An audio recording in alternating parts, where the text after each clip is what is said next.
La Bibliothèque nationale de France.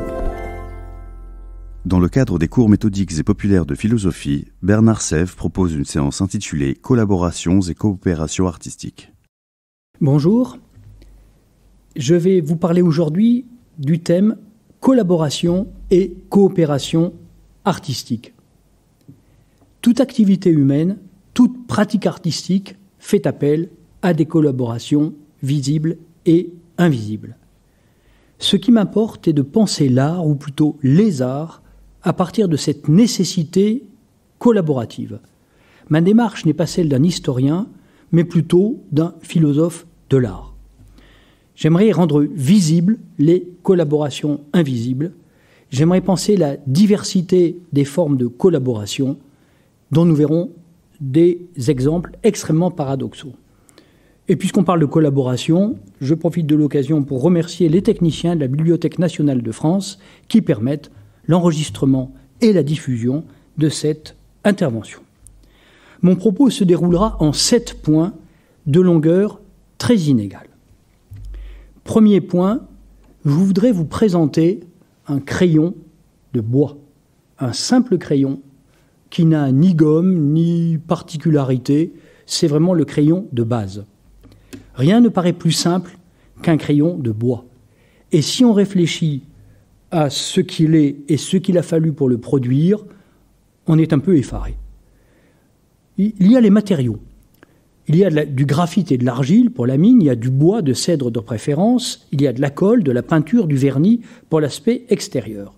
Chacun de ces matériaux est prélevé dans la nature, préparé pour pouvoir être utilisé par le fabricant. Le bois va être livré en planchette d'une taille précise, l'argile et le graphite ont été purifiés, la colle, la peinture, le vernis ont été fabriqués. Tous ces matériaux ont été transportés jusqu'à l'usine de crayons.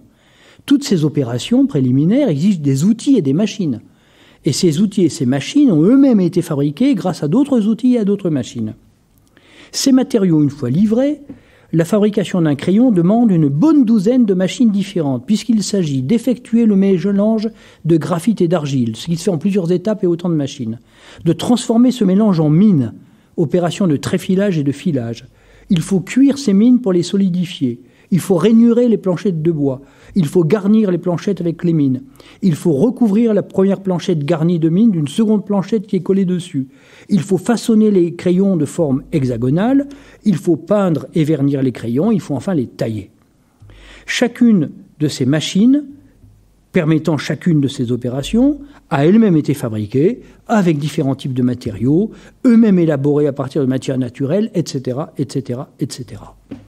Voilà ce que j'appelle les collaborations invisibles, qui pourraient décompter le nombre d'outils, de machines, de gestes de travail nécessaires à la production d'un simple et modeste crayon, qui pourraient décompter le nombre d'ouvriers, d'employés, de techniciens qui, directement, indirectement, sont intervenus dans le processus de fabrication de ce crayon, sans oublier les inventeurs, les ingénieurs qui ont mis au point et amélioré au fil des siècles ces techniques de fabrication. Si toute marchandise est, comme disait Marx, un rapport social, on pourrait dire que tout artefact est un enchevêtrement de rapports techniques, un millefeuille de matériaux, d'outils, de machines, de gestes de travail. Mais ce modeste crayon dont nous venons de survoler la très longue et très complexe production, ce modeste crayon est aussi l'instrument de l'architecte, de l'écrivain, du dessinateur, du musicien. Quand un poète, un chorégraphe ou un peintre se saisit d'un crayon de bois pour noter une idée, pour tracer une esquisse, ce sont des centaines ou des milliers de collaborateurs inconnus, invisibles, qui en amont et sans le savoir ont travaillé pour lui. Et comme il note son idée sur une feuille de papier, elle-même issue d'un très complexe processus de production, je ne vais pas vous raconter l'histoire de la feuille de papier, il faut déjà multiplier par 2, le papier, le crayon, ce nombre de collaborateurs invisibles. Alors, on sera peut-être surpris d'appeler collaborateur de l'artiste l'ouvrier, le technicien, qui a contribué à fabriquer une machine utilisée pour fabriquer un crayon. Crayon qui est présentement dans les mains du musicien qui note à la diable un thème ou un accord. Mais je crois que ce mot de collaborateur est le bon. Et je crois qu'il faut distinguer collaboration et coopération. Et j'en viens au deuxième des 7 points que j'ai annoncés, distinction entre collaboration et coopération. Alors, je précise que cette distinction m'est personnelle. De très bons auteurs ne la font pas. Je pense notamment d'une part à Howard Becker, le grand sociologue américain, qui, dans son livre fondamental « Les mondes de l'art », réfléchit à ces questions de coopération ou collaboration. Mais il ne distingue pas les deux concepts. Et d'autre part, je pense à un excellent livre de Véronique Goudinou, professeure à l'Université de Lille, qui s'appelle « Œuvrer ensemble » et qui, elle non plus, ne fait pas la distinction entre ces deux concepts. Or, je pense que cette distinction est importante. Collaboration, ça veut dire participation au travail, en latin labor. Et coopération, ça veut dire participation à la conception d'une œuvre particulière, œuvre en latin opus. Alors bien sûr, l'étymologie, labor dans collaboration, opus dans coopération, l'étymologie ne prouve rien du tout. C'est plutôt un moyen mnémotechnique pour nous souvenir que la collaboration est plutôt du côté du travail et que la coopération est plutôt du côté de l'œuvre.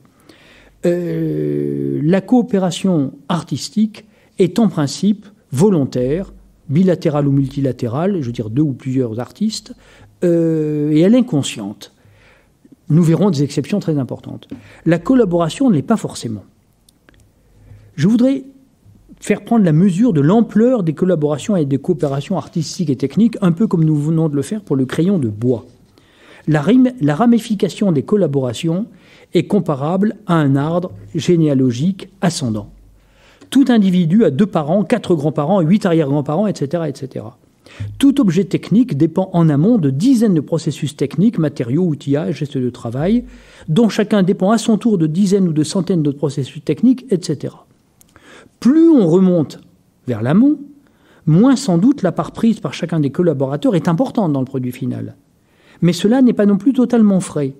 Un défaut minime, ou qu'il se situe dans la série ascendante des productions techniques, peut entraîner un dysfonctionnement majeur. Une mine de crayon qui casse au mauvais moment va interrompre le mouvement et briser la ligne que traçait la main du dessinateur. Aussi, l'artiste veut-il des outils et des matériaux sûrs, du bois qui ne se fendira pas, un piano qui tiendra l'accord, un vernis qui ne jaunira pas, un ciseau qui ne s'ébréchera pas. Dans notre exemple, la collaboration ascendante est d'ordre technique.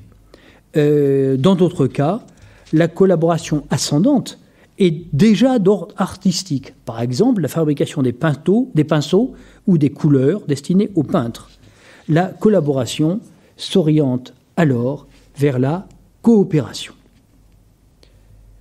J'en viens au 3e de mes 7 thèmes, qui est une réflexion très brève et sobre sur la théorie du génie. Pourquoi je parle du génie ? Parce que la notion de génie est à l'opposé de l'idée de coopération. C'est l'idée la plus contraire qui soit à celle de collaboration et de coopération. Il n'en reste pas moins que c'est une théorie très intéressante. Je vais évoquer donc rapidement l'idée romantique du génie, mais je rappelle tout de même qu'il existe un concept classique du génie qui est différent du concept romantique. Au sens classique du terme, le génie, c'est le talent particulier d'un individu, ingenium en latin. C'est son esprit, c'est ce qui est propre à un individu. Mais le génie au sens classique du terme, mettons au XVIIe siècle, ce n'est pas la force impérieuse brisant la règle et l'individu souverain qui dicte ses règles à l'art. Non, ça n'est pas ça. La notion classique de génie est beaucoup plus sobre et modeste. Même si, dans la conception classique, le génie peut être inspiré. C'est l'inspiration ou la part d'inspiration de l'ingenium classique qui fait qu'il y a tout de même une certaine continuité entre le génie au sens classique et le génie au sens romantique. Mais j'en viens au sens romantique de la notion de génie, puisque c'est le génie romantique qui est au plus opposé à l'idée de coopération. Pour le romantisme, l'œuvre d'art est produite par un génie qui est un individu souverain, libre, affranchi des règles académiques, dictant sa loi, originale, manifestant un refus ou une insoumission délibérée envers la tradition, le génie créateur d'un monde absolu, le génie puissance naturelle à qui rien ne résiste. Cette conception du génie artistique créateur est liée à une certaine conception de l'œuvre d'art, œuvre artistique elle-même géniale, considérée comme un tout achevé en soi, pour reprendre une formule du philosophe allemand Moritz de 1785. L'œuvre d'art, dans cette conception romantique ou pré-romantique, est un monde qui n'obéit qu'à ses propres lois, de même que son auteur, le génie, est un individu qui n'obéit qu'à ses propres lois. Alors, il est un philosophe tout à fait rationnel et rationaliste qui, au XVIIIe siècle, a donné une théorie philosophique du génie. C'est Kant, dans son livre « La critique de la faculté de juger » en 1790. Cette doctrine est compliquée, je vais donc la présenter de manière très ramassée, simplement pour donner une consistance philosophique propre à ce concept de génie. Kant considère que nos jugements sur le beau, sur les choses belles, qu'elles soient naturelles comme une fleur ou artificielles comme un tableau, que ces jugements donc reposent sur un sentiment personnel. Mais que ce sentiment personnel, c'est moi qui éprouve que cette fleur est belle ou que ce tableau est beau, ce jugement personnel prétend à l'universalité, c'est-à-dire que je pense que c'est pas seulement beau pour moi, mais que c'est beau pour tout le monde. Pourtant, je ne peux jamais démontrer le caractère universel de ce jugement. Cette fleur est belle pour tout le monde, mais je ne peux pas le prouver. Et si autrui n'est pas d'accord avec moi, j'aurais d'ailleurs du mal à le convaincre. On a donc une situation assez paradoxale où nous proposons un jugement qui a une validité en principe universelle, mais qui pourtant ne peut pas être démontré. Ce n'est donc pas comme un jugement scientifique ou mathématique qui peut être démontré. Là, je ne le peux pas. Et partant de cette analyse du jugement de goût, c'est-à-dire du jugement comportant le mot beau ou sublime dans son énoncé, Kant en vient à l'œuvre d'art. Comment est-elle produite ? L'œuvre d'art n'est pas un effet naturel, c'est un opus, c'est une œuvre de la liberté humaine. Mais en tant qu'opus, œuvre de la liberté, elle doit suivre des règles. Autrement, ce serait le fruit du hasard. Donc l'œuvre d'art suit des règles. Mais en tant qu'elle est artistique, cette œuvre, ces règles qui ont permis la production de l'œuvre ne peuvent pas être conceptualisées. Autrement, ce serait un objet technique que tout le monde pourrait faire en suivant les règles. L'œuvre d'art ne se ramène pas à un objet technique précisément parce que il n'y a pas de règles qui permettent de faire à coup sûr une belle sonate ou un beau tableau. Kant est donc dans un certain embarras dont il va sortir avec le concept de génie. Comment comprendre que l'on puisse produire selon des règles un objet qui va susciter une adhésion chez le spectateur ou l'auditeur, mais cette adhésion est d'une nature telle qu'elle ne peut pas être démontrée, quoi qu'il faille présumer qu'elle est le fait de tout être humain. Voilà exactement la situation dans laquelle nous sommes. Le concept de génie nous permet de sortir de l'impasse. C'est la fameuse définition du paragraphe 46 de la critique de la faculté de juger.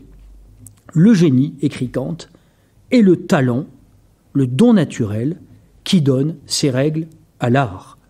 Puisque le talent, comme faculté productive innée de l'artiste, appartient lui-même à la nature, on pourrait aussi s'exprimer ainsi: le génie est la disposition innée de l'esprit par laquelle la nature donne les règles à l'art.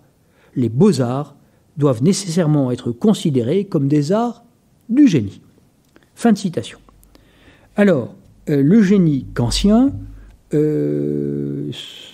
possède 4 caractères. Il est original. L'artiste génial n'imite pas, il invente. Deuxièmement, il est exemplaire. Parce que, dit Kant, l'originalité peut être absurde, elle peut être de mauvais goût, elle peut être extravagante et stupide. Il faut donc que la production artistique du génie, sans être produit de l'imitation, soit elle-même imitable, c'est-à-dire qu'elle soit exemplaire. Troisièmement, le génie est obscur à lui-même, puisqu'au fond, le génie, c'est la nature qui parle dans l'artiste. La nature parle dans l'artiste, mais sans que l'artiste maîtrise cette nature qui parle en lui. Et par conséquent, il y a quelque chose d'obscur dans l'artiste même, pour l'artiste même, dans les procédés qu'il suit. L'artiste ne peut pas décrire exactement par quel procédé un thème lui est venu à l'esprit, des formes pour son tableau lui sont venues à l'esprit, etc. Il n'en sait rien. Quatrième et dernier point très important, Kant dit le génie ne concerne que les beaux-arts. C'est une précaution utile, car la notion de génie est une notion dangereuse, puisque le génie se présente comme une puissance naturelle qui donne la règle et qui n'a de compte à rendre à personne. Si on admettait qu'il y a des génies en dehors des beaux-arts, ce serait extrêmement inquiétant pour la vérité, pour la liberté, etc., etc. Le génie ne concerne que la production des œuvres d'art et rien d'autre. Alors, cette position kantienne, qui est extrêmement vigoureuse, et je l'ai ramassée vraiment au minimum, cette position kantienne pose différents problèmes que je ne vais pas développer, car ce n'est pas l'objet de notre travail collectif, mais je dirais simplement ceci. Le paradoxe de cette règle qui fait que le génie produit une œuvre d'art, le paradoxe de cette règle, c'est qu'on ne peut pas la conceptualiser. Cette règle, elle est donnée d'un bloc, elle est immanente à l'œuvre particulière, elle n'est pas séparable d'elle, elle ne peut pas être modifiée, ni être réaménagée. Et l'artiste qui reprendrait lui-même cette règle, s'imiterait lui-même, et par conséquent, il cesserait d'être génial au moment où il s'imiterait lui-même. Ce sont des choses qui arrivent. Cette règle donnée par la nature est coupée de tout héros socio-politique, de tout héros culturel. Elle a quelque chose d'anhistorique. Alors, Kant ne méconnaît cependant pas complètement la dimension historique de la production des œuvres d'art. Kant dira, au paragraphe 47 du même livre, La critique de la faculté de juger, que la fréquentation d'un génie peut permettre au disciple de réveiller en lui son propre génie. Le génie ne se transmet pas d'un maître à un disciple, mais le génie qui sommeille chez le disciple peut être éveillé par la fréquentation d'un maître dans l'atelier, par exemple. C'est l'atelier du peintre dont nous allons reparler, dans lequel travaillent le peintre, Rembrandt, Raphaël, et puis des aides dont certains deviendront peut-être à leur tour de grands peintres. Mais enfin, la théorie du génie met quand même l'accent sur le caractère insulaire de l'artiste, sur un artiste qui est au fond une sorte de moment de nature qui va produire, non sans travail, c'est pas facile d'être un artiste, Kant le dit explicitement, il faut travailler beaucoup, je ne dois pas oublier cela, mais enfin, l'artiste est seul avec son génie et son œuvre. Or, on ne peut pas s'en tenir à cette insularité. Et j'en viens à mon quatrième thème, qui est « Nulle œuvre d'art n'est une île ». Nous sommes partis de l'analyse rapide de la dimension collaborative de tous les objets techniques. Or, les œuvres d'art sont d'abord des objets techniques. Ils sont ensuite des œuvres d'art, mais ils sont d'abord des objets techniques. Et donc, ils sont le produit d'une collaboration, je l'ai dit. L'invention la plus originale et la plus personnelle est tissée d'échos invisibles, de réminiscences et de ce qu'on appelle en théorie de la littérature de l'intertextualité. C'est-à-dire qu'un texte existe en référence à d'autres textes antérieurs qu'il reprend, qu'il transforme, qu'il discute. Nous sommes ici dans l'espace de toutes les collaborations ou coopérations que j'ai appelées invisibles. Et à la valorisation romantique du génie répond de façon un peu symétrique la dévalorisation sociologique du génie et même de l'artiste isolé. J'évoque, je cite Howard Becker, dont j'ai déjà nommé le livre, Les mondes de l'art. Howard Becker écrit ceci. « Les œuvres d'art ne représentent pas la production d'auteurs isolés, d'artistes qui possèdent un don exceptionnel. Les œuvres d'art constituent bien plutôt la production commune de toutes les personnes qui coopèrent suivant les conventions caractéristiques d'un monde de l'art afin de donner naissance à des œuvres de cette nature. Les artistes forment dans un monde de l'art un sous-groupe de participants qui, de l'avis général, possèdent un don particulier, apportent par conséquent une contribution indispensable et irremplaçable, et par là font de l'œuvre commune une œuvre d'art. » C'est page 59 de la traduction française des mondes de l'art de Howard Becker.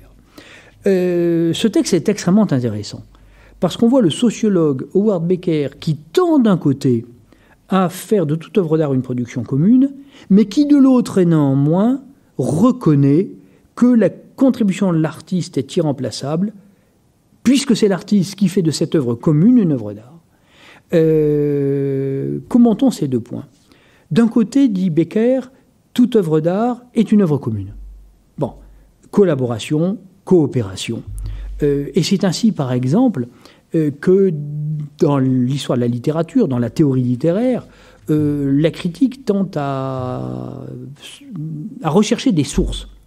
On prend un texte littéraire du XVIIe siècle, mettons, et on va chercher quelles sont les sources thématiques, les sources stylistiques, les sources artistiques qui font que tel romancier ou tel auteur de théâtre a puisé dans le trésor commun de la littérature des idées, des formules, parfois même il aura copié plus ou moins volontairement, etc. Cette fameuse recherche des sources, dans laquelle le génie et même l'importance de l'artiste tend à se dissoudre. L'histoire littéraire, musicale, cherche toujours des précurseurs, des emprunts, des reprises. C'est d'ailleurs légitime du point de vue historique. Mais l'histoire littéraire, musicale, etc., tend ainsi à devenir réductionniste. Elle tend à réduire l'œuvre à un effet de culture, à un jeu d'influence, à une sorte de montage de sources diverses. Or, il ne faut pas gommer l'irréductible. Sans doute, comme dit Pascal, il est ridicule de dire « mon livre », puisque dans tout livre que l'on écrit, il y a beaucoup plus de part d'autrui que de part personnelle, que dit Pascal à peu près. Bon, il a raison. Dans toute œuvre d'art, un livre, un tableau, une sonate, une pièce de théâtre, il y a plus d'autrui que de soi-même. Il n'en reste pas moins que l'artiste est irremplaçable. Ce que dit la deuxième partie du texte de Howard Becker que j'ai lu. Toute œuvre d'art est collective, mais c'est l'artiste qui fait que cette œuvre commune est une œuvre d'art. Car il ne faut pas gommer l'irréductible. Sans doute Beethoven, sans doute Picasso, sans doute William Faulkner ont hérité des différents mondes de l'art dans lesquels ils ont vécu, qui sont trois mondes très différents. Ils ont hérité des thèmes, des formes, des figures, une inspiration. Mais enfin, personne n'aurait écrit le 14e quatuor en ut dièse mineur si Beethoven ne l'avait pas fait. Personne n'aurait pas un Guernica si Picasso ne l'avait pas fait. Personne n'aurait écrit le bruit et la fureur si Faulkner ne l'avait pas fait. Chacune de ces grandes œuvres phares de l'histoire de la culture, chacune de ces œuvres s'éclaire par la situation historique et les choix artistiques de l'artiste, son évolution, et le monde de l'art dans lequel il appartenait. Chacune de ces œuvres s'éclaire, mais elle ne s'explique pas. Il y a de l'irréductible, car un contexte n'est pas une cause. Toute œuvre d'art est en contexte, mais elle n'est pas causée par le contexte. Mon objet n'est donc pas de doser génie et collaboration artistique, mais plutôt d'analyser, d'un point de vue philosophique, non pas historique, mais philosophique, des formes de collaboration, des formes de coopération, et notamment des formes paradoxales qui sont les plus instructives. Et j'en viens à mon point 5, mais qui va être nettement plus long que les 4 points précédents. Point 5 que j'intitule « Coopération structurelle, coopération contingente ». Pour dire d'un mot l'idée que je vais développer, il y a des arts qui imposent de par leur nature même des coopérations. C'est ce que j'appelle les coopérations structurelles. Et puis, il y a des arts qui n'imposent rien du tout, mais des artistes qui décident librement de coopérer à 2 ou plus de 2 pour produire une œuvre, et c'est ce que j'appelle les coopérations contingentes. On verra dans le 6e point de mon propos qu'il y a un 3e type de coopération, mais n'anticipons pas. J'en suis pour le moment à l'opposition du structurel et du contingent. Structurel est donc nécessaire. J'appelle donc coopération structurelle des coopérations qui sont imposées par la nature même des arts considérés. Et je parle bien de coopération et pas seulement de collaboration. il y a coopération quand au moins 2 artistes sont nécessaires pour que l'opus, que l'œuvre, soit complète. Bien. Et cette coopération est structurelle si c'est la nature de l'art considéré qui l'impose. Or, il y a des arts qui sont assez nombreux d'ailleurs, qui par leur nature même mobilisent plusieurs intervenants. Alors, ce n'est pas le cas de la peinture, ce n'est pas le cas de la sculpture. Le sculpteur peut être tout seul et le peintre peut être tout seul.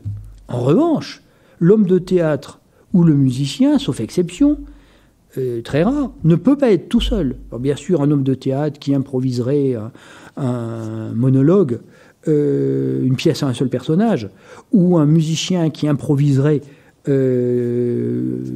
seul avec son instrument, n'aurait besoin de personne d'autre. Mais ce n'est pas le cas général.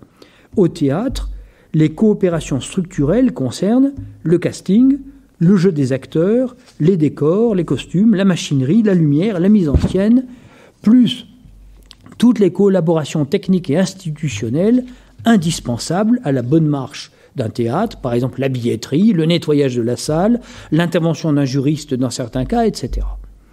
À l'opéra, on retrouve exactement les mêmes contraintes, plus les choix d'interprétation musicale, les instrumentifs, les chanteurs, le chef d'orchestre, etc., etc. Donc pour monter une pièce de théâtre, pour monter un opéra, il faut mobiliser un nombre de collaborateurs et de coopérateurs extrêmement nombreux. Je donne de nouveau la parole à Howard Baker. Un premier extrait des pages 37-39 de son livre. Je cite « Tous les arts reposent sur une large division du travail. C'est évident pour ce qui concerne les arts du spectacle. Un film, un concert, une pièce de théâtre ou un opéra ne peuvent pas être l'œuvre d'une seule et unique personne qui ferait tout d'un bout à l'autre. La division du travail n'implique pas que toutes les personnes associées à la production de l'œuvre travaillent sous le même toit, comme les ouvriers d'une chaîne de montage, ni même qu'elles vivent à la même époque. Elle implique seulement que la réalisation de l'objet ou du spectacle repose sur l'exercice de certaines activités par certaines personnes au moment voulu. Les peintres dépendent ainsi des fabricants pour leurs toiles, leurs châssis, leurs couleurs, leurs pinceaux.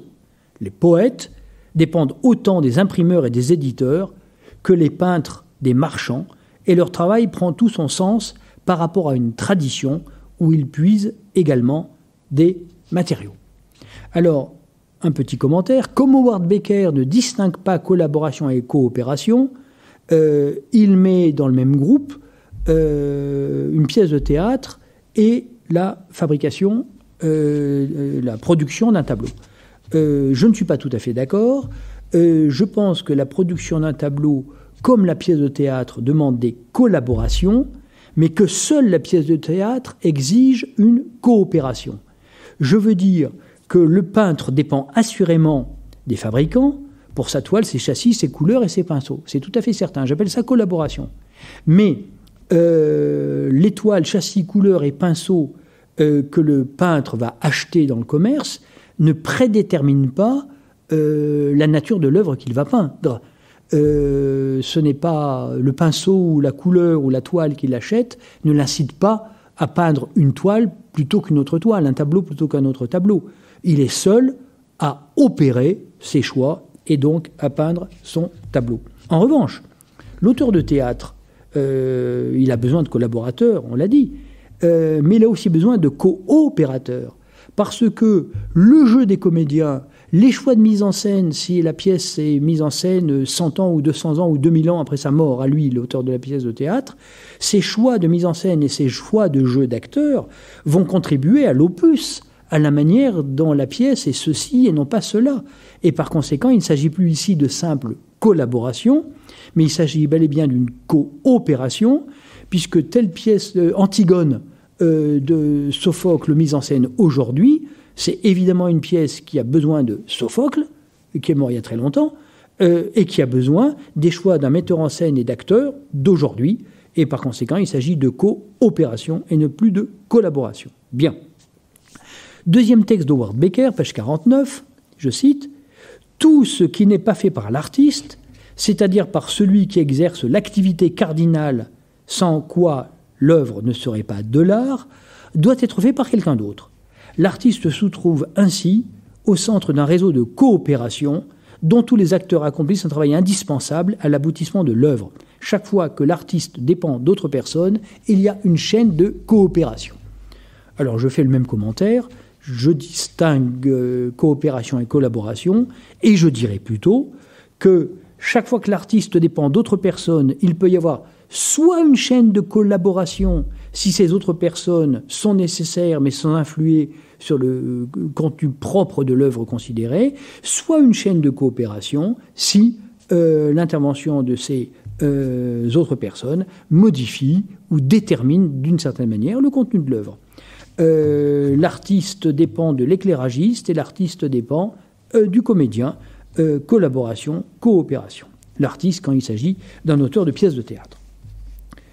Nous avons donc tout un groupe d'art qui structurellement oblige, contraignent l'artiste à coopérer, qu'il le veuille ou pas. C'est le cas des arts de performance, musique, danse, théâtre. L'exécution ou interprétation de l'œuvre se déroule dans un second temps, sauf situation d'improvisation, mais nous écartons ce cas très intéressant, mais qui est minoritaire. Il y a donc une asynchronie, ça n'est pas synchrone. Le second temps, c'est-à-dire l'exécution de l'œuvre, peut se produire quelques jours, quelques siècles ou quelques millénaires après l'achèvement du premier temps. Henri Gouillet avait écrit il y a déjà assez longtemps un petit livre qui s'appelait « Le théâtre et les arts à deux temps ». Le premier temps, c'est le temps de l'écriture de la pièce musicale ou de la pièce de théâtre. Le second temps, une semaine, un siècle, 1000 ans après, c'est le temps de l'exécution de cette notation. Le concept de notation est ici très important. Le second temps implique pratiquement toujours une interprétation de la notation qui est tout à fait autre chose que l'application mécanique d'un programme.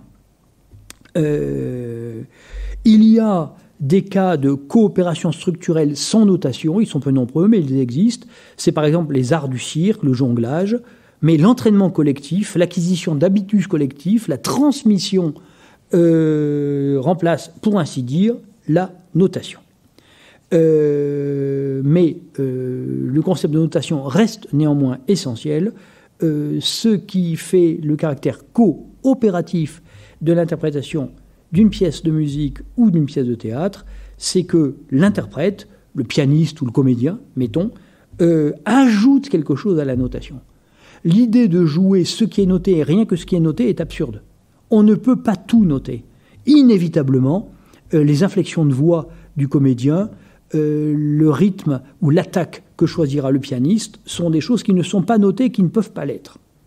Alors l'artiste, surtout depuis le romantisme, parce que l'artiste depuis le romantisme a tendance à se prendre pour un génie, l'artiste peut essayer de contrôler l'exécution future de son œuvre par différents procédés selon la nature des arts considérés. Au théâtre, par exemple, puisque nous parlons toujours des arts pour lesquels la coopération structurelle est donc nécessaire, inévitable, au théâtre, l'auteur va écrire des didascalies, explicites ou implicites, qui visent à régler les mises en scène, les décors, les costumes. Au fond, la didascalie dans une pièce de théâtre, c'est une tentative tout à fait légitime de contrôle du second temps par l'artiste, par l'écrivain qui écrit la pièce de théâtre, qui est donc dans le premier temps. Seulement, ces précautions sont en général inutiles. Les didascalies vieillissent très vite. Si on prend les didascalies de Wagner, par exemple, on voit qu'elles ne peuvent pas être respectées. Si vous prenez les didascalies de Tannhäuser, de Wagner, elles sont très nombreuses. Wagner écrit exactement comment il voit la scène, quel costume, quel décor, quelle lumière, comment il faut faire, quel mouvement opérer. C'est impossible. C'est pas impossible matériellement, simplement que ça ferait rire tout le monde. C'est comme si on continuait à habiller les Valkyries dans le ring de Wagner avec le costume qu'imaginait Wagner. Ça tuerait la représentation. Et puis d'ailleurs, ces didascalies n'empêchent nullement le metteur en scène de faire ce qu'il veut. Il peut même délibérément contredire le sens obvi, le sens évident de l'œuvre d'art. C'est ainsi que le metteur en scène Robert Carsen a fait une mise en scène de Tannhäuser de Wagner, qui fait de Tannhäuser, du personnage de Tannhäuser, un peintre, alors que dans l'opéra de Wagner, il s'agit d'un musicien. Et cette transformation du musicien, du chanteur, du Minnesänger, en peintre, entraîne des modifications esthétiques considérables pour l'opéra en question. Je prends juste cet exemple pour dire que les didascalies sont souvent un vœu pieux. L'auteur de la pièce de théâtre ou de l'opéra dit « il faut faire comme ça », mais 100 ans après, le metteur en scène fait ce qui lui plaît. Pour le théâtre, disais-je, les didascalies sont un effort assez vain pour l'auteur de contrôler l'exécution future. Dans la musique ou dans les arts de performance notés, l'auteur, le musicien, le compositeur peut multiplier les prescriptions de jeu. Il y a un développement de la précision concernant les vitesses, les nuances, les attaques. Avec l'invention du métronome au début du XIXe siècle, le compositeur peut dire exactement à quelle vitesse il veut qu'on joue sa pièce. Mais ces tentatives de contrôle ne sont que très partiellement efficaces, puisque le principe même de la notation est que tout ne peut pas être noté. Il faudrait une notation de rang 2 pour expliquer comment lire les notations de rang 1. On en trouve d'ailleurs. Par exemple, le musicien français François Couperin, au début du XVIIIe siècle, explique dans un texte écrit en français la manière dont il faut jouer les agréments, les trilles, les ports de voix, les trémolos, etc., qui sont dans ces pièces pour clavecin. Mais cette notation de rang 2 est elle-même susceptible de diverses interprétations. On n'en sort pas. Et donc, même si le musicien, le compositeur essaye de brider un peu, de limiter la liberté de manœuvre de son interprète futur, qui va être inévitablement co-opérateur de l'œuvre complète, savoir de l'œuvre musicale jouée, même si le musicien, le compositeur essaie de brider sa liberté, il n'y arrivera pas. Cette coopération de rang 2 est elle-même plus ou moins contraignante et entraîne parfois d'importantes conséquences sur la vie des individus. Je pense par exemple à la troupe de théâtre ou de danse quand elle est permanente, à l'orchestre quand il est permanent, ou au quatuor à cordes. Le principe d'un quatuor, et qui doit être le plus permanent possible, c'est 4 musiciens, et il faut le plus rarement possible remplacer un musicien par un autre. Et c'est donc une coopération de rang 2 entre les musiciens qui vont interpréter une pièce musicale notée. Pour être tout à fait précis, supposons le 14e quatuor de Beethoven que j'évoquais tout à l'heure. Ce quatuor, comme toute pièce musicale, fait l'objet d'une nécessaire coopération postérieure. C'est ce qui se produit quand on joue aujourd'hui, 200 ans après, un quatuor de Beethoven, qui va donc contribuer à opérer, si on peut dire, cette œuvre, à la faire une œuvre complète. Ça, c'est la coopération obligatoire de rang 1. Et la coopération de rang 2, elle est entre les 4 musiciens du quatuor, de la formation instrumentale qu'on appelle quatuor, et qui vont travailler ensemble, et donc coopérer ensemble, s'écouter, se répondre, s'entraîner, répéter. Voilà. C'est tout ça qui permet à l'auditeur d'aujourd'hui d'entendre le 14e quatuor. L'exécution d'un opéra, d'un ballet, d'une symphonie, suppose un réseau de collaboration et de coopération de nature et d'importance extrêmement diverses, mais tout imbriqué, tout nécessaire. Philosophiquement, le point décisif est que quelque chose de l'œuvre d'art, prise dans sa plénitude, échappe à son auteur officiel et premier, qui n'est finalement jamais que co-auteur. Cela entraîne des conséquences. C'est étrange de dire que Beethoven est co-auteur du 14e quatuor, parce que tout le monde admet qu'il en est l'auteur, et pourtant, c'est vrai, si on pense que cette œuvre magnifique n'est complète que lorsqu'elle est effectivement jouée par des musiciens qui ont fait forcément des choix artistiques de vitesse, d'intensité, de contraste, etc., qui fait sonner à nos oreilles cette œuvre de Beethoven.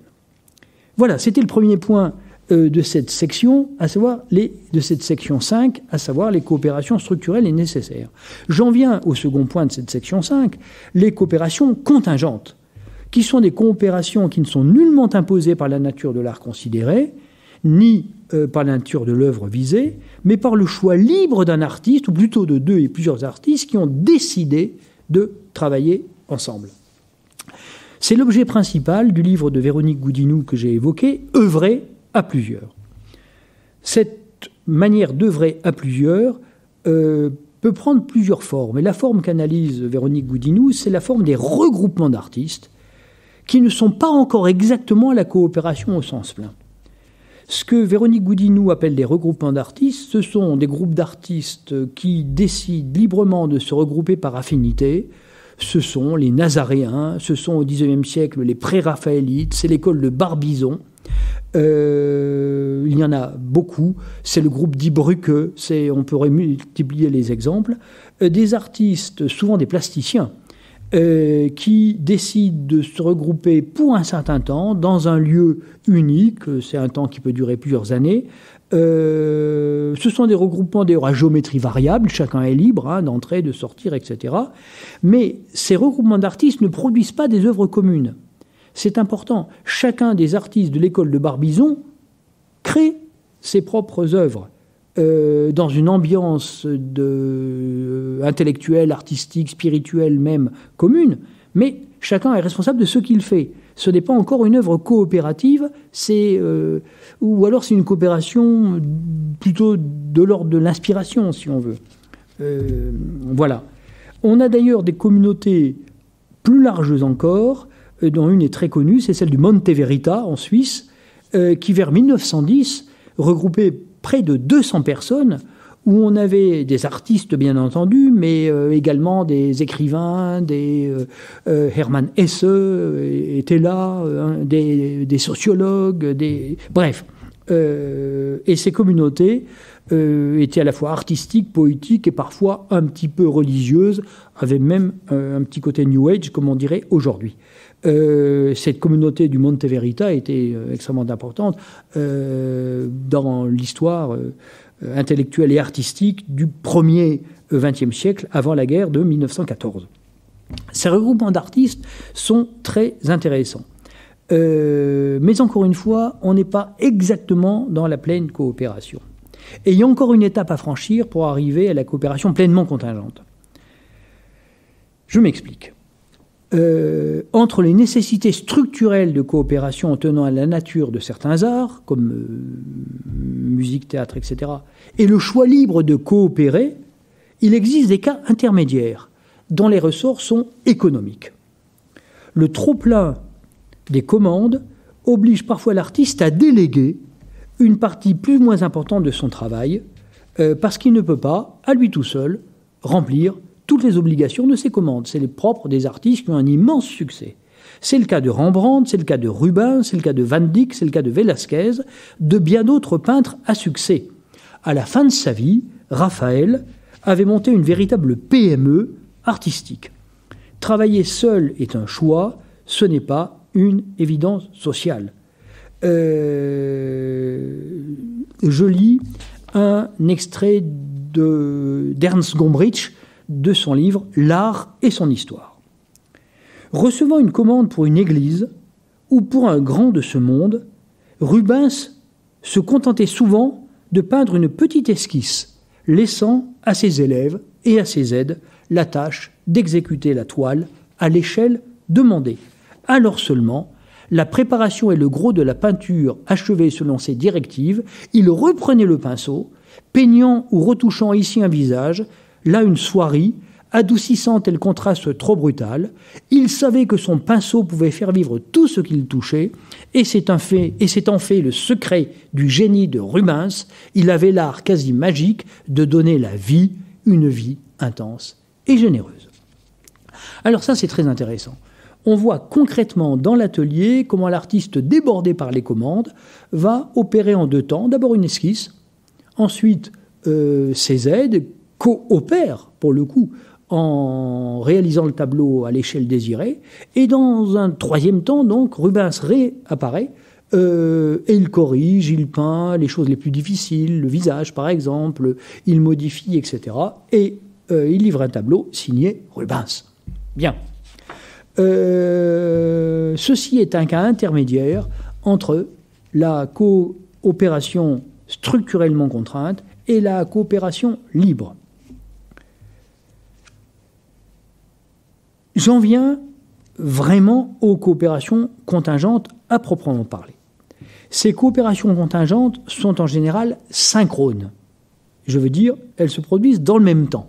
Nous avons vu que les coopérations structurelles pouvaient être asynchrones quand l'exécution était très postérieure à l'écriture de la pièce ou de la sonate. Les coopérations contingentes et volontaires sont synchrones au sens où elles se passent dans un temps commun partagé.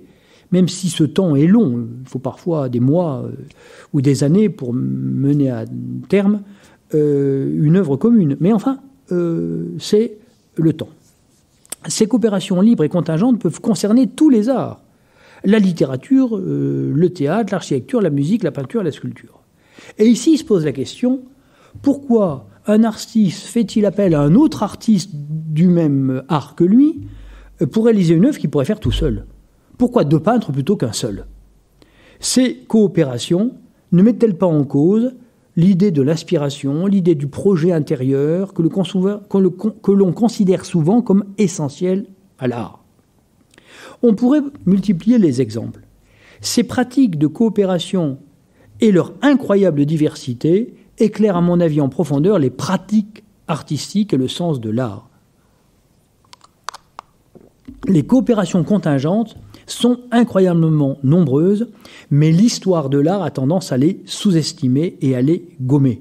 L'histoire de la culture simplifie. Je prends un exemple chez Roger Chartier, qui écrit ceci. Il parle de l'écriture de pièces de théâtre en Angleterre. Je lis. Sur les 282 pièces de théâtre documentées entre 1590 et 1609, les 2 tiers ont au moins 2 auteurs, et souvent beaucoup plus.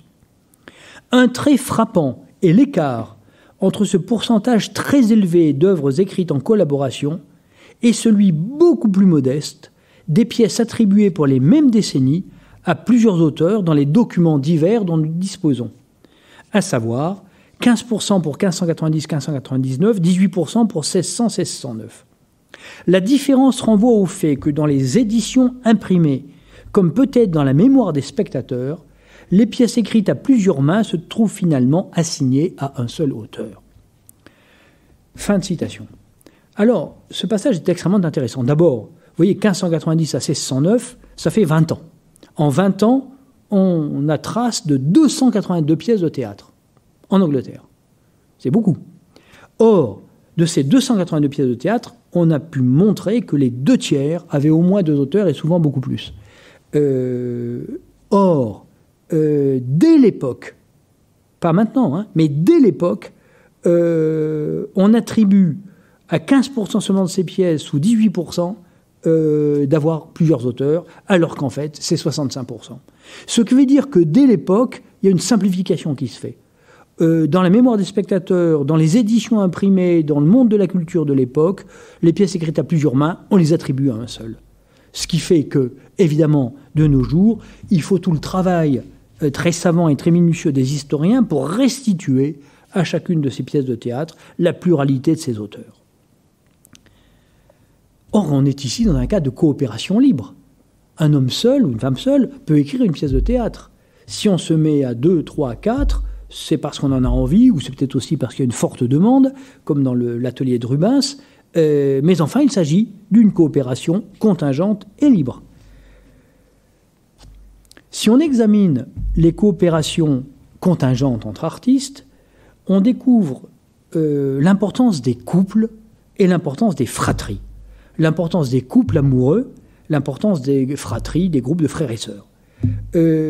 Comme si une nécessité subjective de nature affective, amoureuse ou familiale venait relayer l'absence de nécessité structurelle de la coopération. J'ajoute que ce n'est pas toujours le cas. Nous savons que Jean-Sébastien Bach a eu plusieurs fils qui ont été de grands musiciens, notamment Carl Philipp Emanuel Bach, mais pas seulement. Or, les fils de Jean-Sébastien Bach, tous, enfin ceux qui étaient musiciens, n'ont jamais coopéré entre eux pour faire une œuvre commune. Donc, il n'y a aucune nécessité à tout ça. Alors, je vais survoler manière sommaire quelques cas de couples ou de fratries ayant délibérément décidé de coopérer pour produire des œuvres. En littérature, on a les frères Goncourt, Jules de Goncourt, Edmond de Goncourt, qui écrivent ensemble un roman, Germigny la Certeux, en 1865, et qui surtout écrivent leur journal, jusqu'à la mort de Jules de Goncourt. Ensuite, Edmond est tout seul. On a un cas un peu plus particulier, c'est l'écrivain et son ghostwriter, son aide, comme Alexandre Dumas et Auguste Maquet, qui a écrit une partie des romans de Dumas. Il y a même eu un procès d'ailleurs, puisqu'Auguste Maquet voulait faire valoir ses droits. C'est un cas un peu particulier, mais c'est une forme de coopération. Ou encore, un cas très particulier, ce qu'on appelait à l'époque du surréalisme les cadavres exquis. Vous en connaissez le principe. Un écrivain écrit une phrase sans que les autres le voient, il plie le papier. Le deuxième écrit une deuxième phrase sans savoir ce qui a été écrit avant, il plie le papier. Le troisième écrit une phrase ou quelques mots, etc.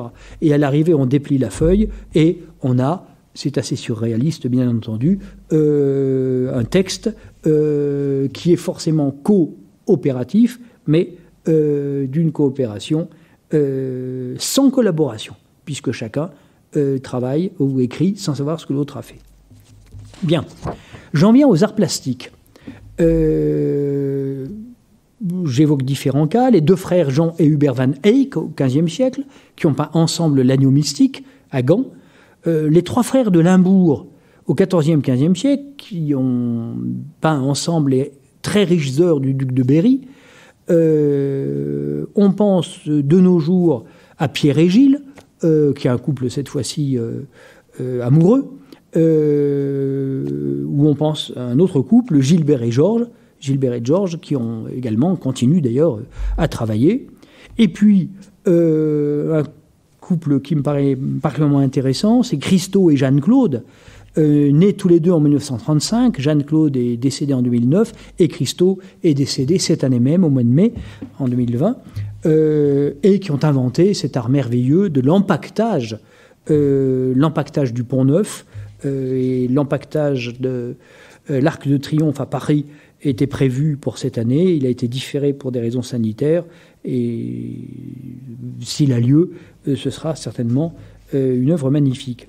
Voilà des exemples de plasticiens, les frères Van Eyck, les frères de Limbourg, Pierre et Gilles, Gilbert et Georges, Christo et Jeanne-Claude, des plasticiens qui décident de travailler ensemble, mais qui sont liés par des liens extra-artistiques, qu'ils soient familiaux ou amoureux. C'est assez intéressant. En musique, on trouve beaucoup moins d'exemples. Handel, au XVIIIe siècle, aurait fait harmoniser certaines de ses œuvres par ses élèves. Ce pouvait être également pour des raisons de commande. C'était un musicien extrêmement sollicité et très réputé. Donc, ce serait une structure un peu semblable à celle des ateliers de peintre que nous avons évoqués. Mais le cas est assez rare. Il est beaucoup moins fréquent en musique qu'il ne l'est en peinture ou en littérature, enfin au théâtre, de faire appel à des coopérateurs. C'est un peu énigmatique et je ne sais pas très bien pourquoi. Je précise, pour pas qu'il y ait d'équivoque, que l'achèvement par un compositeur numéro 2 d'une œuvre laissée inachevée par un compositeur numéro 1 ne relève pas de la coopération volontaire. On sait par exemple que le Requiem de Mozart, inachevé à la mort de Mozart, a été terminé par Süssmayr. Mais ça n'est pas une coopération volontaire, puisque Mozart n'a jamais souhaité que son Requiem soit terminé par quelqu'un d'autre que lui. Bien. Ceci pour la musique classique. En revanche, le jazz ou les musiques populaires sont très généralement des arts coopératifs. Par la nature même de ces arts. Et je voudrais citer un groupe de musique populaire que j'aime bien, qui s'appelle les Ogres de Barbac, qui vient de fêter ses 25 ans, et qui est constitué de 2 frères et de 2 sœurs. C'est un cas de fratrie assez exceptionnel. Ce sont d'ailleurs des musiciens assez intéressants. Tous sont polyinstrumentistes. Mais qu'un groupe de 2 frères et de 2 sœurs, depuis 25 ans, continue à travailler, à produire, à jouer de la musique ensemble, est un cas assez rare. On trouve également des fratries ou des couples amoureux au cinéma, je parle bien ici des coopérations dans la même fonction. Parce que le cinéma est un art qui impose des coopérations structurelles, bien entendu.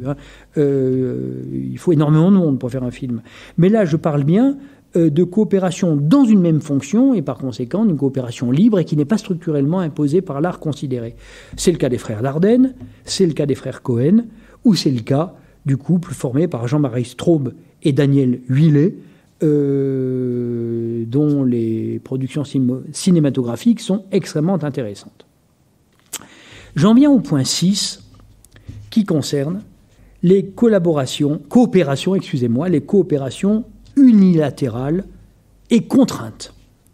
Jusqu'à présent, nous avions vu deux types de coopérations, les coopérations structurelles imposées par la nature de l'art, théâtre, par exemple, les coopérations libres et contingentes, qui ne sont imposées par rien du tout, mais qui sont décidées par le choix libre d'artistes, qui sont souvent en relation affective, en dehors même de cette coopération. Nous découvrons dans cette section 6 une forme de coopération totalement différente, et je dirais même paradoxale. Et ce sont les cas les plus intéressants pour une approche philosophique de la notion. Coopération contrainte, coopération unilatérale, ces formulations peuvent sembler parfaitement contradictoires. La réalité que désigne ce concept est pourtant banale, mais on n'y fait jamais attention. Les coopérations structurelles, dont nous avons parlé tout à l'heure, sont multilatérales par définition. Un compositeur sait bien qu'il aura besoin non pas d'un seul interprète, sauf s'il écrit une sonate pour piano, mais de beaucoup d'interprètes. Un auteur de théâtre sait qu'il aura besoin de beaucoup de comédiens. Bien. Les coopérations contingentes et libres, que nous avons ensuite examinées, étaient volontaires. Elles étaient bilatérales ou parfois multilatérales, 2 ou 3 ou 4 artistes qui s'associent ensemble pour faire une œuvre. Mais après les coopérations bilatérales nécessaires et les coopérations bilatérales contingentes, nous envisageons donc des coopérations unilatérales et qui sont imposées. Mais qu'est-ce que peut être une coopération unilatérale ? Ça paraît contradictoire. Je donne tout de suite un exemple. Un musicien qui prend un poème et qui décide de le mettre en musique. Le poète n'a rien demandé. Le musicien s'est emparé d'une œuvre qui existait, et il a décidé d'en faire le matériau pour une œuvre différente. On a bien un cas de coopération, et cette coopération est unilatérale. Il y a coopération unilatérale et imposée quand un artiste décide d'utiliser en tout ou en partie une œuvre déjà existante d'un autre artiste sans demander l'avis de l'artiste auteur de l'œuvre première. L'œuvre numéro 1 devient ainsi matériau ou élément pour une œuvre numéro 2. Le point décisif est que l'œuvre première est faite, elle est achevée, parfois depuis très longtemps, elle n'a besoin de rien, elle ne demande rien, elle est complète et autosuffisante. Or, elle va être transformée en matériau par le choix de l'artiste numéro 2 qui s'en empare. Est-ce que cette transformation est une dégradation ou une promotion ? C'est une question ouverte sur laquelle nous reviendrons. Alors, il arrive qu'un artiste décide de réutiliser une de ses propres œuvres, auquel cas il est avec lui-même.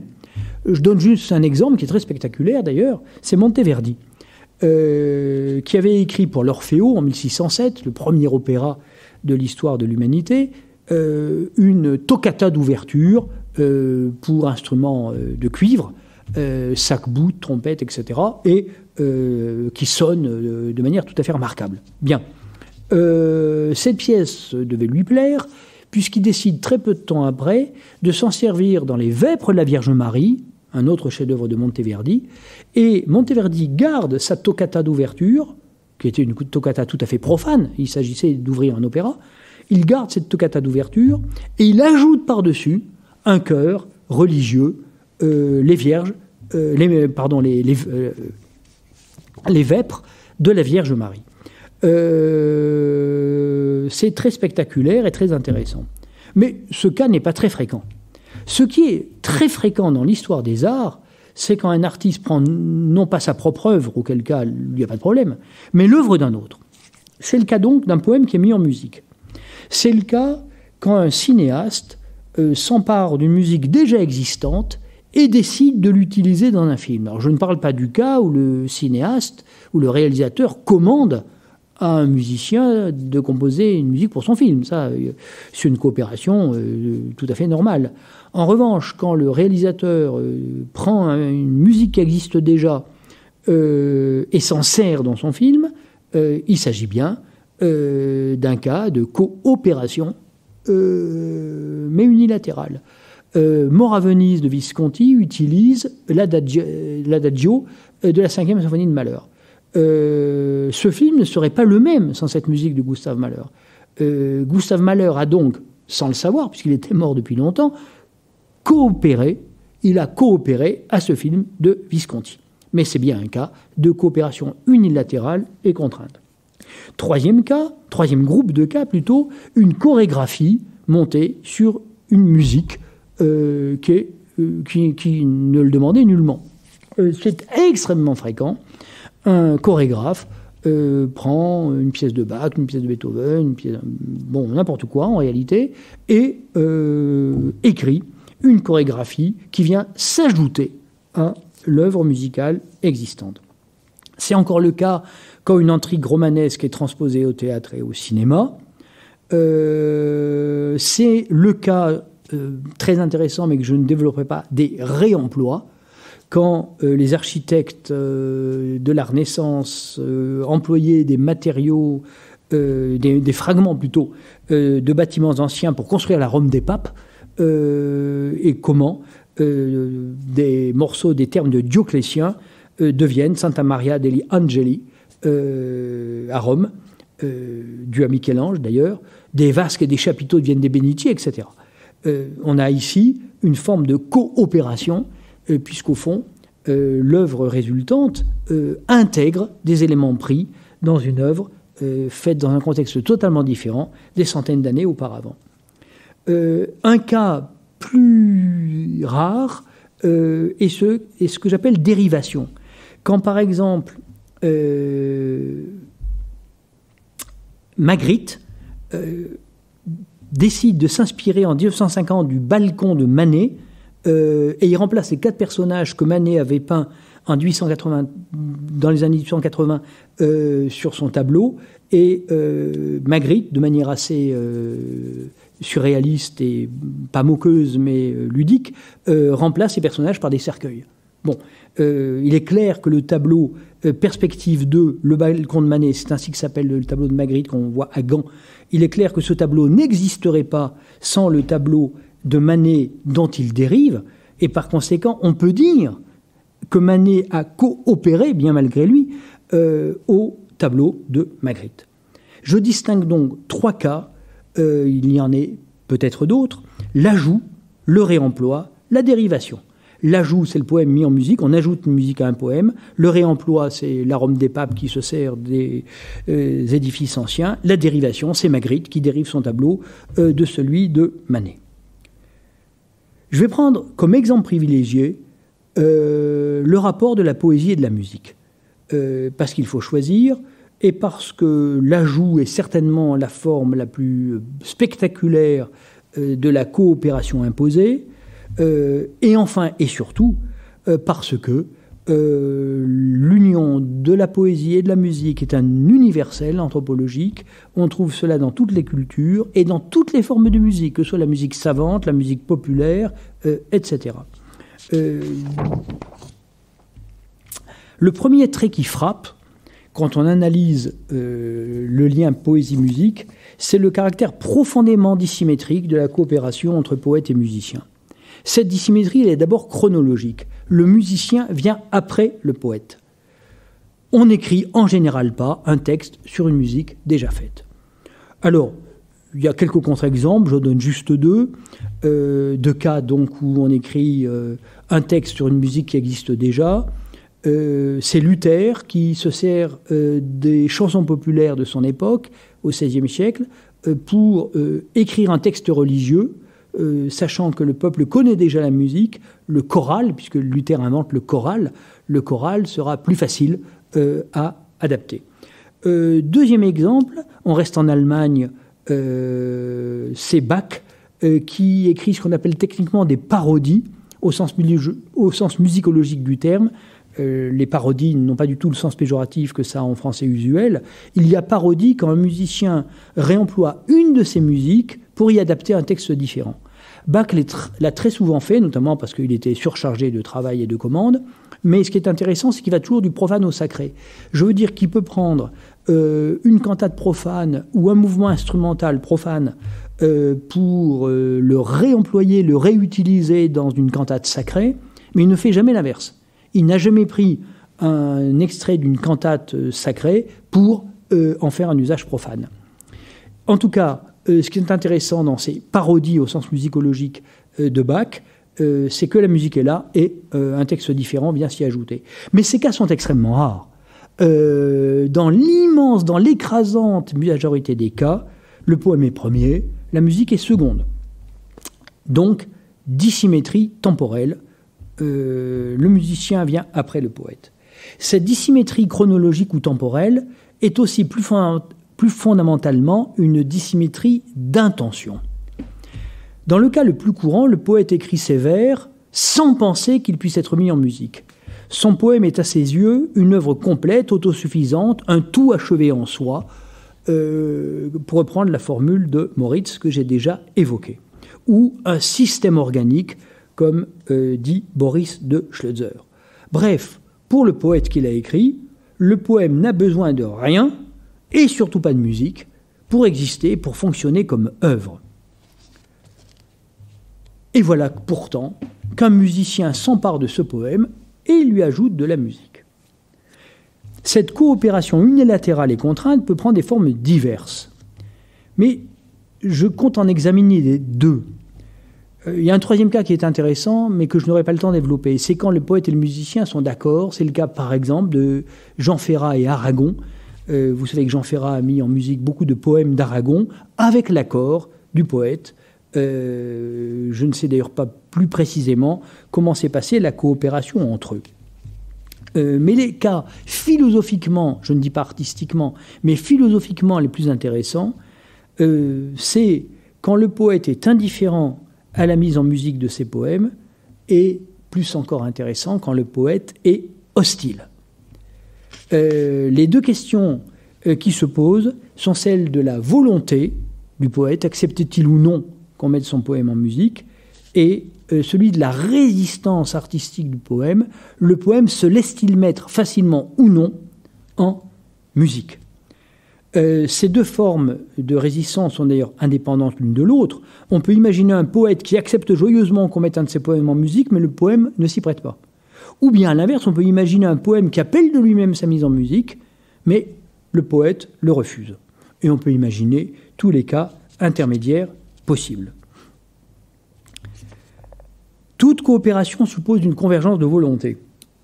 Cette convergence de volonté semble être encore plus nécessaire quand il s'agit de coopération. Or, la mise en musique d'un poème suppose de nombreuses décisions. Par exemple, quelle mélodie choisir, bien sûr, mais cette mélodie va-t-elle être harmonisée et comment? Quel sera le rythme? Quelle sera l'instrumentation? Le musicien choisira-t-il de respecter les mots ou au contraire de les démembrer? Vous savez que souvent, un même mot du poème est répété 3-4 fois, coupé en petits morceaux, etc. Bon. Et puis, deux décisions très importantes. Le poème sera-t-il chanté par une voix d'homme ou une voix de femme? Sera-t-il confié au soprano, à l'alto, au ténor, à la basse? Et plus encore, sera-t-il chanté par une seule voix ou par plusieurs?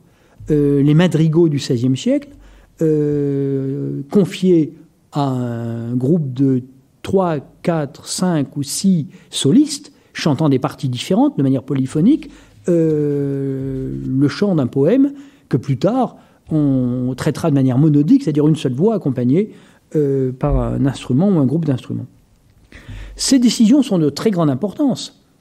le poème ne sonnera pas du tout de la même manière selon qu'il est chanté par une voix de femme, par une voix d'homme, par un groupe de chanteurs chantant de manière polyphonique, selon qu'il est accompagné par un instrument ou par un grand orchestre, etc., etc., etc. Le même poème peut être transformé de dizaines, de centaines, de milliers de façons différentes selon les choix du musicien. Or, quand le musicien ne demande pas son avis au poète, on a affaire au paradoxe d'une coopération dépourvue de collaboration. Alors, la coopération est contrainte quand le poète n'est plus là. Évidemment, la question ne se pose pas. On ne saura jamais ce que Rimbaud aurait pensé des Illuminations mises en musique par Benjamin Britten, très belle pièce, trop peu connue d'ailleurs. On ne saura jamais ce qu'Homère aurait pensé du Ritorno d'Ulisse in Patria de Monteverdi, le retour d'Ulysse dans sa patrie, qui est le dernier opéra de Monteverdi, parce qu'évidemment, Homère n'était plus là. Les textes du poète sont donc abandonnés à l'arbitraire du musicien, par le truchement supplémentaire, quand il s'agit d'un opéra, d'un librettiste ou d'un traducteur. Il est impossible de dire qu'Homère a collaboré au Ritorno de Monteverdi, et pourtant, sans Homère, le Ritorno de Monteverdi n'existe pas. Il est impossible de dire que Rimbaud a collaboré aux Illuminations de Benjamin Britten, et pourtant, sans le texte de Rimbaud, donc sans Rimbaud, cette œuvre de Benjamin Britten n'existe pas. Autrement dit, Homère est impliqué dans l'existence et dans le contenu du Ritorno de Monteverdi et des innombrables textes littéraires, musicaux et autres qui se sont inspirés et qui ont exploité l'Iliade ou l'Odyssée. Mais la question de la collaboration ou non du poète en situation de coopération quand un musicien décide de mettre un de ses poèmes en musique, cette question se pose quand le poète et le musicien sont contemporains. Et tous les cas peuvent se produire avec toutes les situations imaginables. Je prends rapidement deux exemples opposés. Goethe et Schubert d'un côté, Maurice Ravel et Jules Renard de l'autre. Goethe est indifférent à la mise en musique de ses poèmes, Jules Renard est hostile à la mise en musique de ses poèmes. Je commence par le cas Goethe-Schubert. Le cas Goethe est gigantesque, vu la taille de ce poète et le nombre de musiciens qui ont mis en musique ses poèmes lyriques ou dramatiques. Je n'en donne pas la liste. Simplement, sachons que Goethe a très vite été sollicité par des musiciens qui souhaitaient soit mettre en musique ses poèmes, soit transposer à l'opéra ses drames. Or, Goethe ne répond jamais. Goethe ne répond pas à Schubert, qui lui fait demander en 1816 l'autorisation de lui dédier une série de lieder, dont Erlkönig, le roi des Aunes. Schubert a 19 ans à l'époque. Goethe ne répond pas à Schubert, qui lui écrit nouveau en 1819, qui lui écrit encore en 1825, ne répond jamais. Goethe ne répond pas davantage à Beethoven, qui lui écrit à plusieurs reprises pour lui demander, non pas l'autorisation, mais pour l'informer plutôt, que lui, Beethoven, allait écrire une musique de scène ou des lieder sur ses poèmes. Pourtant, nous connaissons toutes ces lettres, tantôt parce qu'elles ont été conservées, tantôt parce que Goethe les a notées dans son journal. Goethe note dans son journal qu'il a reçu une lettre de M. Schubert, une lettre de M. Beethoven, c'est tout.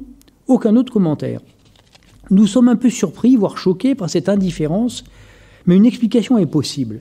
Goethe était un homme chargé de responsabilités, non seulement artistiques, mais aussi politiques. Il était accablé de courriers, et il pense d'abord à son œuvre et à lui-même. Et il semble que Goethe avait décidé de ne jamais répondre à personne.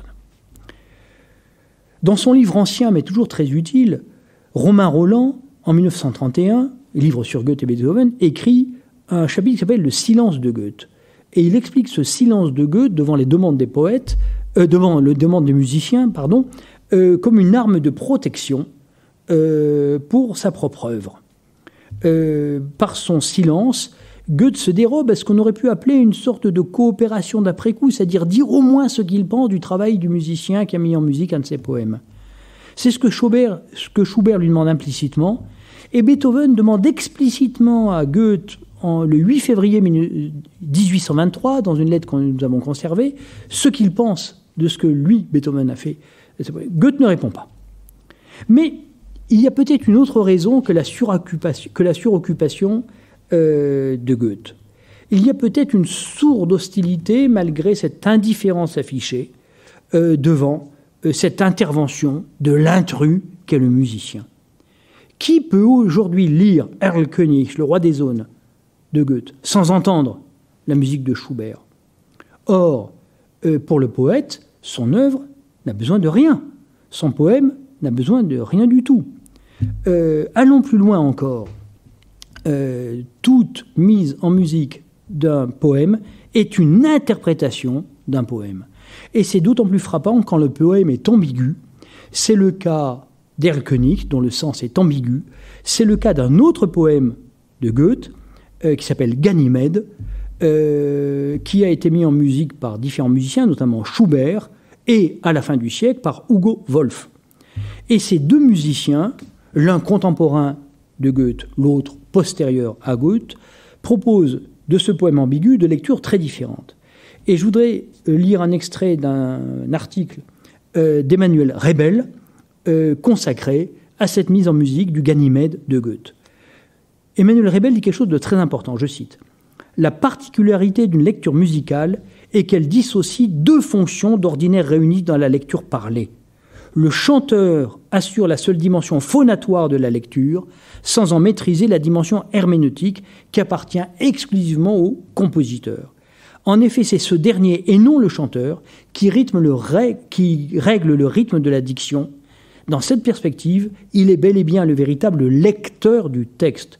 Lui seul, le musicien, est maître du rythme, non pas seulement au sens où il rythme sa musique, mais au sens où il organise le mouvement de la parole dans la musique. » Ce texte est extrêmement important. Le compositeur fixe une interprétation du poème. C'est clair pour le roi des Aunes de Schubert. Goethe avait prévu que cette ballade fasse partie d'un Singspiel des Fischerin qu'il avait composé en 1782, mais qu'il a ensuite abandonné. Et l'image ou la perspective qu'avait Goethe est la suivante. Il l'écrit lui-même, c'est Goethe qui parle. Quelques cabanes de pêcheurs dispersées sous de grands aunes. Il fait nuit, tout est calme. Quelques pots sont disposés autour d'un petit feu. Des filets et des instruments de pêcheurs sont suspendus tout autour. Dortchen, occupé à son travail, commence à chanter. Wer reitet so spät durch Nacht und Wind? Et ainsi continue la ballade. C'est une atmosphère qui n'est pas dramatique. Cette petite ballade chantée par Dortchen occupé à son travail dans le Singspiel de Goethe, c'est une chanson qui a un côté cruel, il y a un enfant qui meurt à la fin, mais comme le sont souvent les chansons populaires.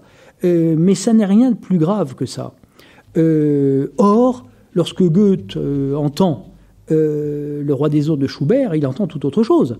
Il entend, comme dit Romain Rolland, un mélodrame halluciné de théâtre romantique où la tempête se déchaîne. Goethe est agacé de la disproportion de ses éclairs et de ses tonnerres avec son idylle champêtre. Ça, c'est le commentaire de Romain Rolland. Et je crois qu'en effet, le roi des Aunes de Schubert propose une interprétation, parmi d'autres possibles, mais une interprétation du poème de Goethe, et le poète proteste un peu. Deuxième cas que je vais traiter très rapidement, ce sont les histoires naturelles de Jules Renard.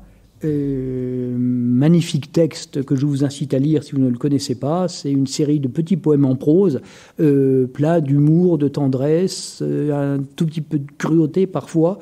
C'est magnifique. Maurice Ravel a été attiré par les histoires naturelles de Jules Renard. Et il les met en musique, enfin il en met 5 en musique, le Paon, le Grillon, le Cygne, le Martin Pêcheur, la Pintade, en 1906, donc d'après les histoires naturelles de Jules Renard, qui datent de 1894. Et Maurice Ravel, qui était jeune à l'époque, va rendre visite en 1906 donc à Jules Renard, et il lui dit, on sait tout ça par le journal de Jules Renard, qu'il veut mettre son œuvre en musique et ça n'intéresse pas du tout Jules Renard. Et puis, en 12 janvier 1907, Renard reçoit Maurice Ravel, qui est venu lui rendre visite, et je lis le journal de Jules Renard. « Monsieur Ravel, le musicien des histoires naturelles, insiste pour que j'aille écouter ce soir ses mélodies. Je lui dis mon ignorance et lui demande ce qu'il a pu ajouter aux histoires naturelles. Mon dessein n'était pas d'y ajouter, dit-il, mais d'interpréter. Mais quel rapport ?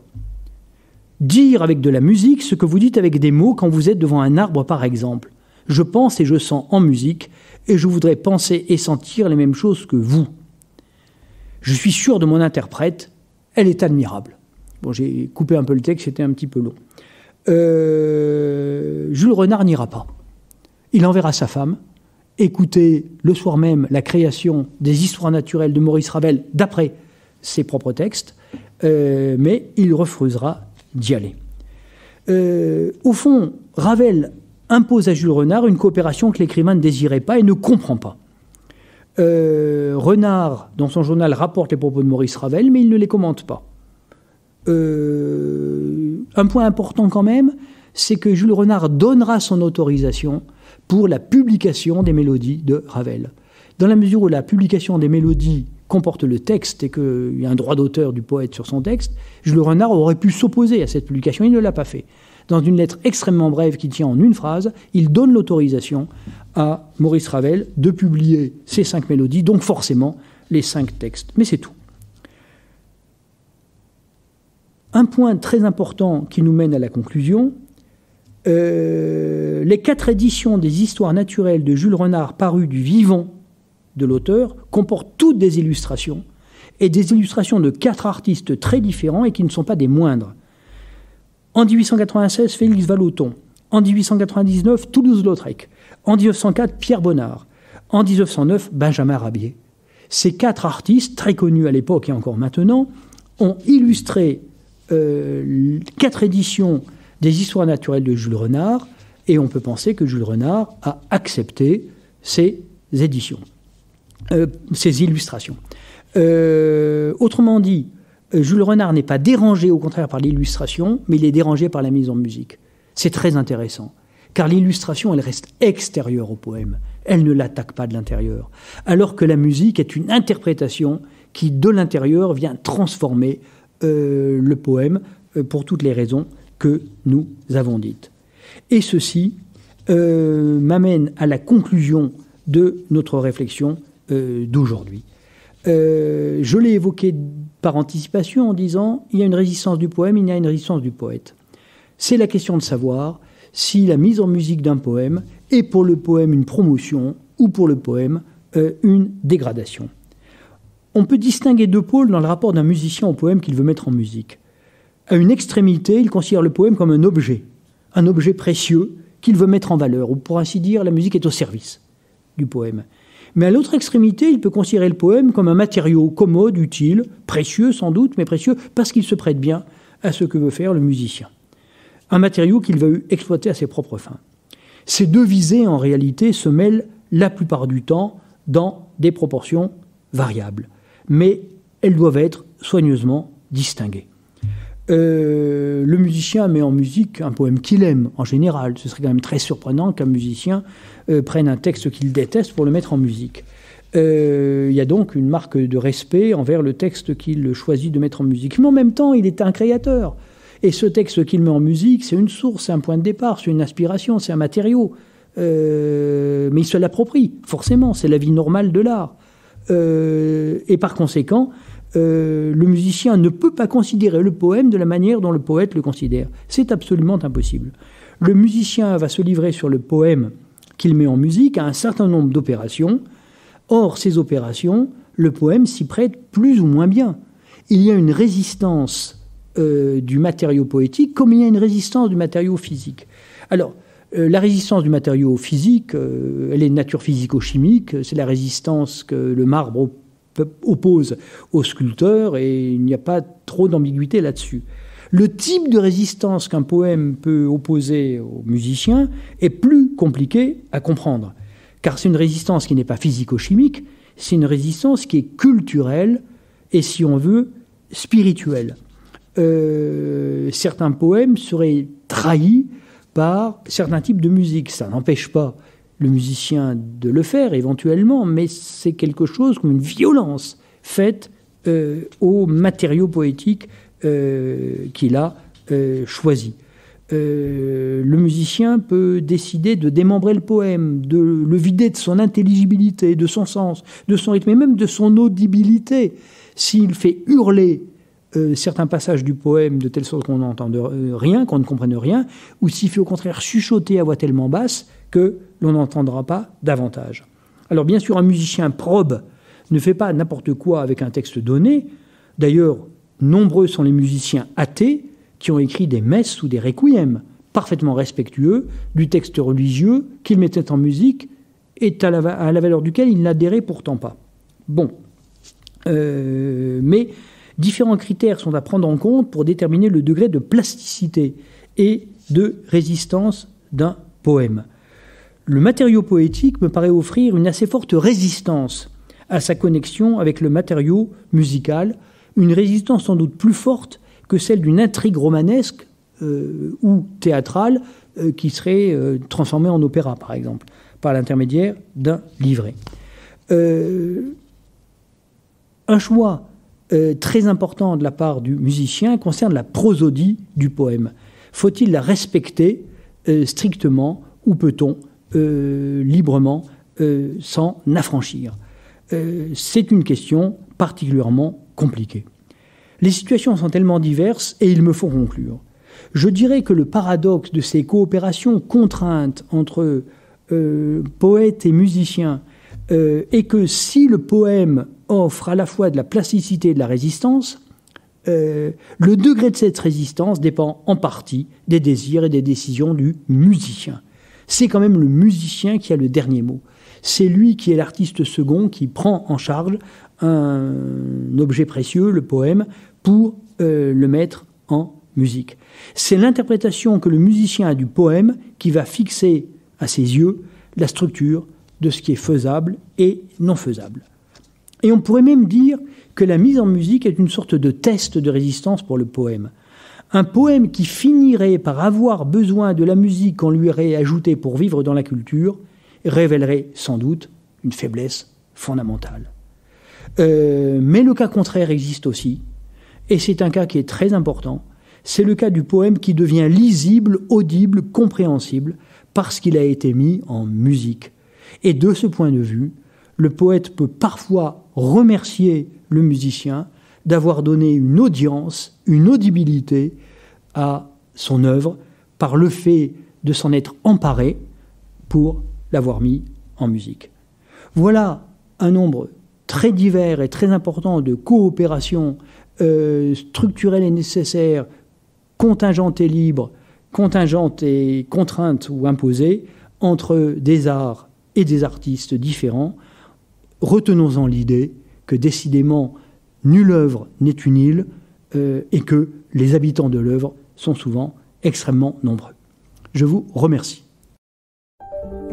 Vous venez d'écouter un podcast de la Bibliothèque nationale de France. Retrouvez les conférences, rencontres et créations de la BNF sur toutes les plateformes de podcast ainsi que sur le site bnf.fr.